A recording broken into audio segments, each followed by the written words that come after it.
Ashamaa harka fuunee dhaggeeffattoota maatiiwwan miidiyaa Kiloolee qophii keenya guyyaa har'aan dhimmoota wayitaawaa ta'an qabannee jirra. Amma sagantaa keenya xumuraatti nu waliin turan affeerraa keenya. Golli shanii goolama jabaa keessa seenuun rakkinaaf isaan saaxiluu maddi odeeffannoo keenya mul'iseera. Shaneen karaa hedduun uummata rakkinaaf firaara jabaa keessa galchaa akka turte waan hundi keenya beeknudha.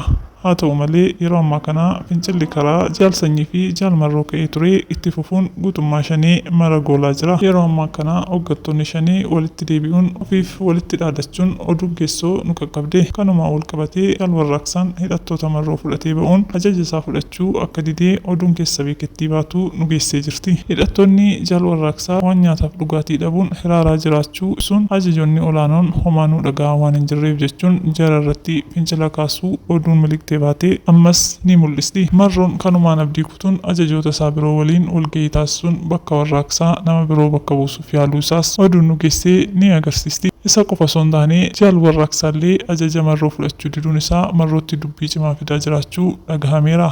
Haala amma jiruun hunduu marrootti galagaleera. Marroonis qofaatti hafeera. Zooniin giddu galeessaa gocha marroo hamaa sanarra dhaabbatee marroon sin beeku jechuun marroo gatee bira darbu hordofee zooniin kibbaas sin beeku kana booda gurrittiin si dhaga'u duudeera jettiin jechuu isaatu dhagahame. Shaneen Wallaggaa fi Shawaan wal qooddee jiraachuu abdii ishee kutachuu odeeffanne. Marroo darbaa shira aangoof faayidaa mataasaaf jecha garicha gidduutti shira xaxaa turuun isaa ni beekama. Shirri kun naanna'ee matuma isaa balleessutti akka jiru beekameera. Yeroo dhihoo'as hooggantoonni garichaa kanneen akka Jaalsanyii Nagaasaa ibsa miidiyaaf kennaniin marroo waliin hojjechuu akka hin dandeenye ibsanii turani. Kanneen akka Jaal Gammachuu Boyyee fi Jaal Abdiillee miidiyaa irratti yaada Jaalsanyii deeggaraa akka jiran beekamaadha. Haala kanaan marroon rifaatuu hamaa keessaa akka galee jirutu kanarraa kan ka'ee caaseffama haaraa gochuuf warraaqus mormii cimaan keessaa irratti ka'uun maddii amanamoo odeeffannoo keenyaa ni mul'isa. Hooggantoonni akka Jaalsanyii, Jaal Gammachuu fi Jaal Abdii yeroo dhiyootti bakka jaalmarroo nama biraan bakka buusuuf walgahii gochuu isaanii oduun miliqee ba'ee ni agarsiisa. Dubbiin kunis marroo bira ga'uun dubbii hamaaf marroo saaxilaa akka jirutu ibsama. Hooggantoonni kun bifa dhoksaa ta'een marroo irratti warraaqsa banuuf akka jiran marroon dhaga'uun warri cina marroo jiranitti dubbachuu dubbiin baatee ni mul'isti. Egaa jarreen kun wal qoqqoodinsa taasisaa jiraniin abdii kutannaa keessa galuun karaa nagaatti deebi'uuf marii taasisaa jiraachuutu dubbatama. Tibbanaa gareen hidhattoota shanii hedduun harka kennachaa akka jiranii fi dhimmi hooggantoota shanii walitti fuula garagalfachuu dubbii hamaaf isaan saaxiluu ibsaniitu jiru. Haala amma jiruun nageenyi uummata Oromoo deebi'uun fagoo kan taane